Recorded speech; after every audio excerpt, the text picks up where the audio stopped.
The sports we have grown to know, watch, and love will be coming to our screens once again. You won't be able to see them in person in a venue, but something is better than nothing, right? This past Monday, ESPN held a Sports Center special where commissioners from professional sports leagues all across the country spoke on their hopes to bring back sports, as well as speaking on various social issues brought to light in recent weeks. The first commissioner to speak was the MLB commissioner Rob Manfred.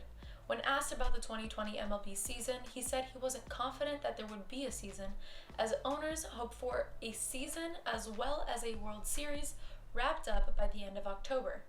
But as the start of the MLB season is delayed, time is running out. At this point, one thing that could be understood is that the commissioner, its owners, as well as its players are all on different pages when it comes to restarting the 2020 season. Switching gears to the NBA, Commissioner Adam Silver announced that he anticipates to begin play July 30th and have its tentative end date as October 13th. The format consists of 22 teams, 9 from the Eastern Conference and 13 from the Western Conference. This was decided based off of the 22 top best records in the NBA. The season's format will consist of 8 regular season games, followed by the traditional 16-team playoff. Games will be held in a single hub at ESPN's Wide World of Sports complex in Kissimmee, Florida. Now, the MLS will also be taking their talents to ESPN's Wide World of Sports complex in Kissimmee, Florida.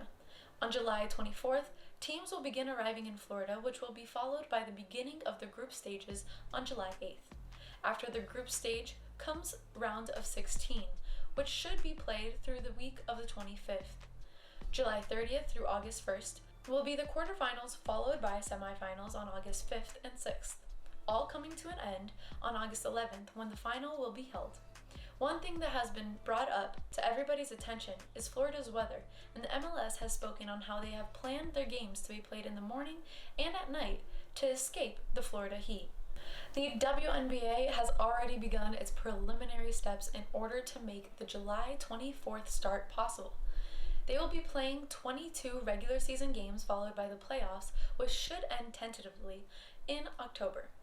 The games will be held at IMG Academy in Bradenton, Florida. One thing that the WNBA also has specified are that players not considered high risk for COVID-19 and decide to opt out will also end up losing out on pay.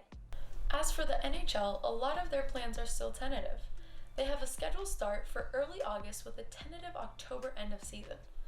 This will consist of a 24-team tournament.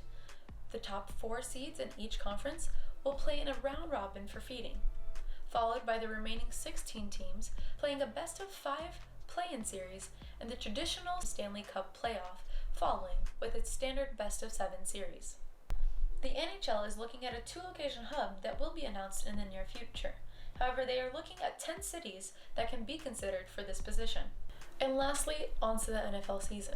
They have not specified how, when, and if they will carry on with the 2020 season, but one thing that they have done is sent out a memo on June 8th with specific protocols expected from each team in order to begin implementing for the hopeful start of the 2020 season. One thing that Dr. Fauci did make very clear is that he believes that it would be very difficult for there to be a football season if players aren't isolated in a bubble. In response to Dr. Fauci, Dr. Alan Sills, the NFL's chief medical officer, said in a statement that they are developing a comprehensive rapid results testing program and rigorous protocols for a shared responsibility for everyone inside of their football ecosystem. As time draws closer and closer to the beginning of sports, one thing is for certain: the health and safety of the players and personnel has to be the league's top priority. With that, hopefully, we will have sports back before we know it. But don't forget to be safe, stay healthy, and I'll see you guys back here for our next Return to Sports update.